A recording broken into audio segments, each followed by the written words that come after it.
Magandang oras mga kaboksing, ilang oras na lamang ay bakbakan na ni Kameda at Casimero. Well, marami ang nagsabi na knockdown si Kameda dito ng 2 rounds lamang ang abutin nito. At personally, si Casimero mismo ang nagsabi sa kanilang face-off na 30 seconds pabagsakin niya si Kameda. Kaya ito'y labanan ng mga maangas, di ba? Angas ng Pinas, angas ng Japan. Pero alam naman natin na lahat ng Hapon na kalaban ni Casimero ay pinabagsak niya. Kaya nga takot sa kanya si Inoue, ang The Monster. Kaya itong si Kameda, kapag natumba niya ito ay siguradong merong malaking laban pagkatapos nito si Cuadro Alas. Pero kapag natalo si Cuadro Alas dito, ito na yung katapusan ng kanyang karera. Okay, kaya ito panoorin natin ang face-off at prediksyon sa laban ni Casimero kontra Kameda, video courtesy ng I Am a Merchandiser Channel. Bidyong ito, paano babagsak ang pinakamaangas na Hapon na makakalaban ni Casimero na si Kyonosuke Kameda sa left hook na kamao ng ating bida. At ng pangmamaliit ay ginawa na nito sa nabihang matanda, mataba, mabagal at wala ng lakas si Cuadro Alas ng pinakamaangas na Hapon na kahit si Luis Pantera Neri ay niyabangan sa balwarte mismo ni Neri sa Mexico. At si Casimero ay first round lang daw talaga sa kanya, pero kawawa at bagsak pala ang sasapitin niya sa ating bida. The Kameda family's history of trash talking and Casimero's fiery personality promise a heated build-up. 普通ですね。お前それに負けたらもっとカスやからな。ちょっとそれで。Ikaw ko rin yung mukha ko na. お前おい1ラウンドが打ち合わじゃ。Ako mo knockout nimo. おい1ラウンドから。Yeah, first round you are no first round only 30 seconds. Ayan, 30 seconds lang daw sabi ni Cuadro Alas, mga kababayan. 30 seconds ha. At yung nasa gitna ay champion din yun. Itong promoter ng Kameda Promotion ay isang world champion ng Japan din noon sa kanyang kapanahunan. Kaya ito'y labanan talaga ito ng mga maangas eh. Kameda maangas, Casimero pambansang maangas, kaya magandang bakbakan to. Ilang oras na lamang ay umpisa na tong fight na ito. At marami sa ating mga kababayan ang nag-aabang na ngayon sa kanilang mga telebisyon. Ito, balikan natin ang video courtesy ng I Am a Merchandiser. Ang maangas na Hapon na makakalaban ni Casimero na si Kyonosuke Kameda sa left hook na kamao ng ating bida. At ng pangmamaliit ay ginawa na nito sa nabihang matanda, mataba, mabagal at wala ng lakas si Cuadro Alas ng pinakamaangas na Hapon na kahit si Luis Pantera Neri ay niyabangan sa balwarte mismo ni Neri sa Mexico. At si Casimero ay first round lang daw talaga sa kanya, pero kawawa at bagsak pala ang sasapitin niya sa ating bida. The Kameda family's history of trash talking and Casimero's fiery personality promise a heated build-up. 普通ですね。お前それに負けたらもっとカスやからな。ちょっとそれで。Ikaw ko rin yung mukha ko na. お前おい1ラウンドが打ち合わじゃ。Ako mo knockout nimo. 1ラウンドから。Yeah, first round you are no first round only 30 seconds.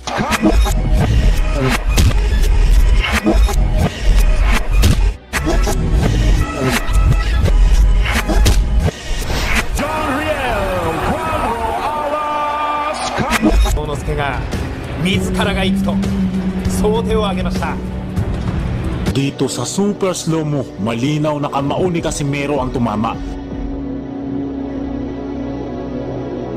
Nakatalikod kasi ang referee dito, kaya inakala niyang headbutt ang nangyari. Kaya niya itinigil ang laban at sumuko ang bansang Japan. Kahit hindi nag-insayo si Casimero, kaya siya hiningal, ay nabasag pa rin ang ulo nito. Maliit lang sana ang pinsala, pero sumuko ang bansang Japan at itinigil ang laban. Malinaw na panalo dapat si Casimero.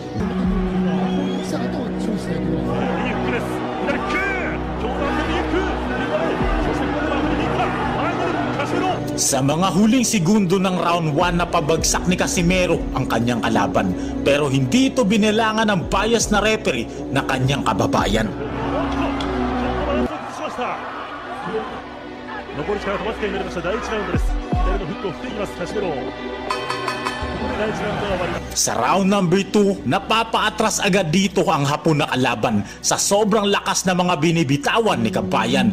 Kahit sobrang tangkad ng kalaban, nagawa pa rin siyang saktan ng ating kababayan.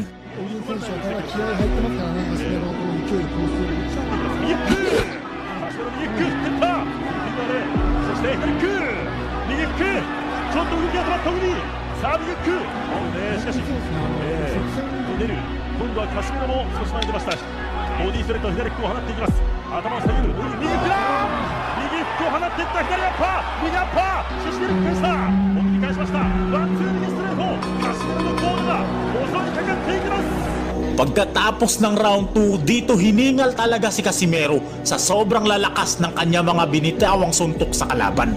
Round number 3, lamang na lamang pa rin dito si Casimero. Bawat bira napapaatras talaga ang kalaban nito.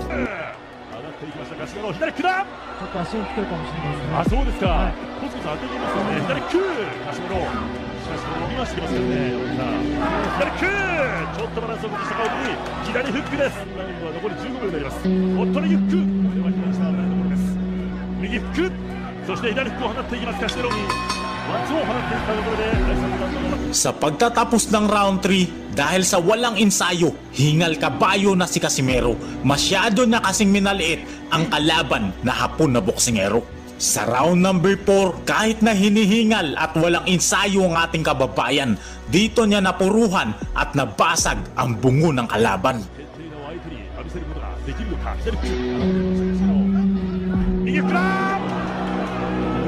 Ayun, so dito nagtapos ang kalaban ni Casimero. Itong si Uguni ay kasing tangkad ito ni Kameda. Kaya ito ang ginawa natin ng reaksyon ngayon. Kasi si Kameda ay parang si Uguni rin kung gumalaw. So pwedeng ganito ang mangyayari. Sa totoong laban ay pwedeng tatagal ito ng nasa 4th round. Kagaya dito sa nangyari. Kasi matangkad si Kameda, so pwedeng paatras-atras lang siya, hit and run style, kay Cuadro Alas. Kaya hindi pwedeng 30 seconds lang babagsak kaagad si Kameda. Maliban na lamang kung talagang bakbakan kaagad sa first round. Kaya ito akala ko nga kanina sa panonood ko nito kay I Am a Merchandiser channel. Akala ko si Kameda to eh. Kaya binigyan ko kaagad ng reaksyon mga kababayan para at least meron tayong prediction na magagawa. So sa prediction ko ay 4th to 5th round ay matapos na ang laban kay Kameda. Okay, patuloy tayo dito sa mga susunod na video ay iba pang Hapon. Lahat pala ng Hapon doon sa Japan ay pinabagsak ni pambansang angas natin General Casimero, Cuadro Alas. Kaya ito ay tinaguri ang Japanese Slayer. Kung si Pacman ay Mexican executioner, itong si Cuadro Alas ay Japanese executioner ito. Kaya takot si The Monster, baka matamaan siya eh. Kaya ilag ng ilag si The Monster noon kay Cuadro Alas. At kapag nanalo dito kay Kameda si Cuadro Alas, ay pwede na itong i-match kay Naoya Inoue ng Kameda Production dahil sikat ang Kameda Production sa Japan. Okay, balik tayo sa video courtesy ng I Am the Merchandiser.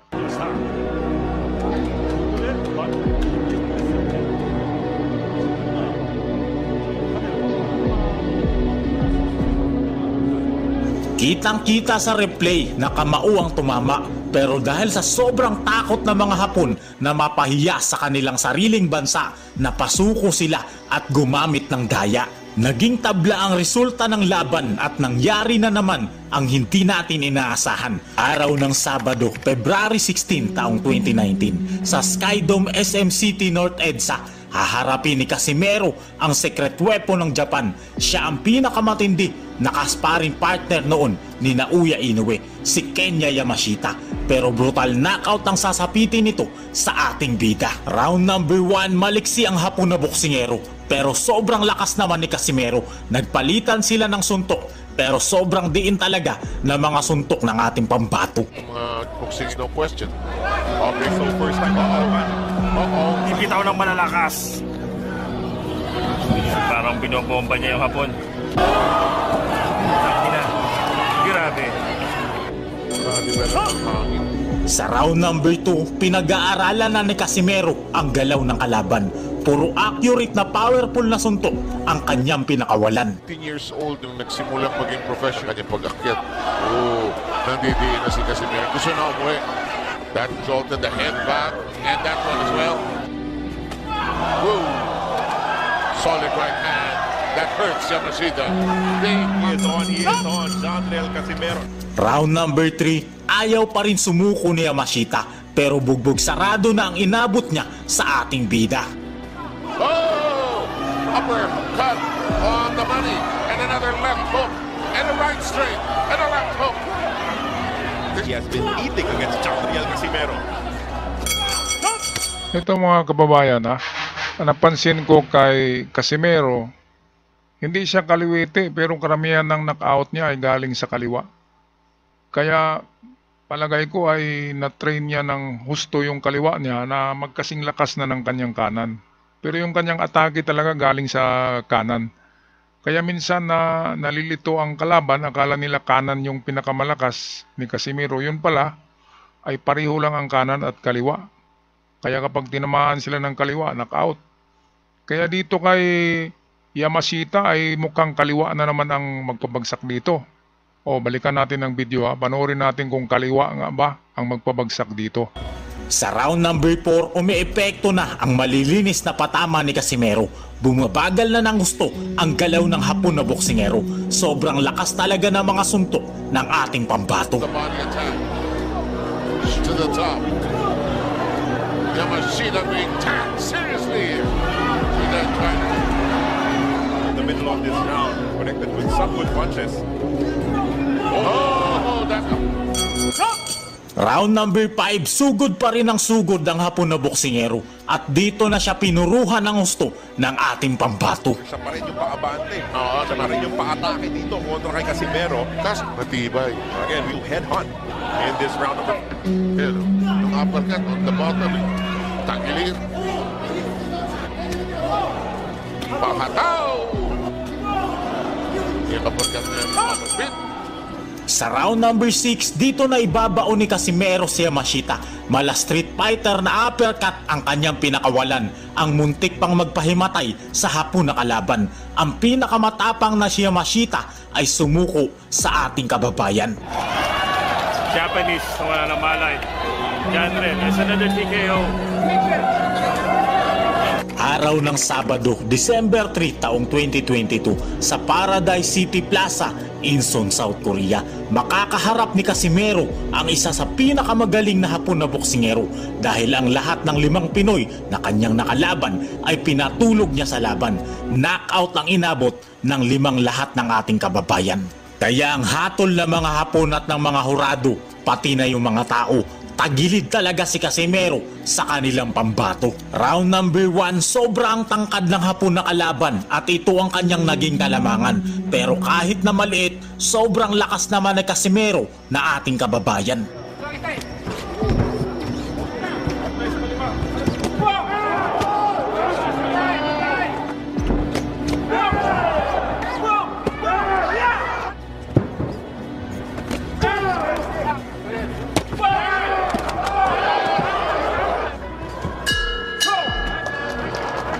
Sa round number 2, nanggigil talaga dito si Casimero kaya siya napasubsob at nagmukhang napabagsak ng kalaban.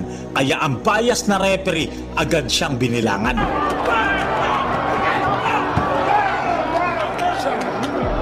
Dito na pagtanto ni Casimero na kailangan na niyang ilabas ang kanyang 100% kaya bugbog sarado ang inabot ng kalaban nito.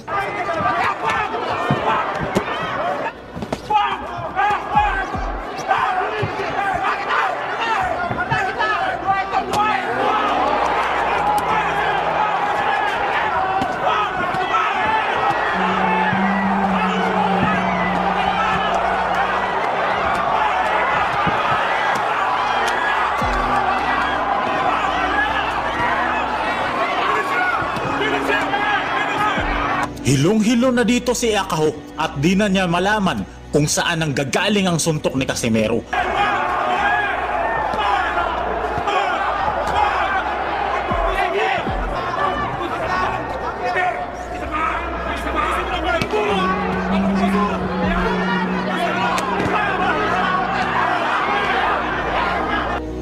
Isang daplis na tama ang dumaan sa batok ng kalaban.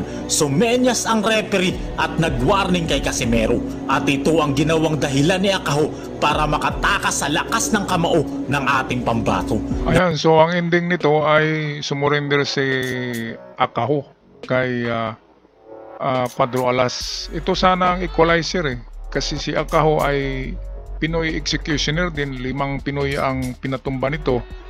At ganun din si Casimero, lahat ng Hapon ay pinatumba. So ito na sana yung talagang Pilipinas versus Japan. Kaya nga lang sumurrender si Akaho. Natakot kasi sumakit yung panga nabasag yata. Kaya ito ang ating prediction mga kaboksing, na 4 to 5 rounds ay pwedeng babagsak si Kameda o pwedeng matigil ang laban.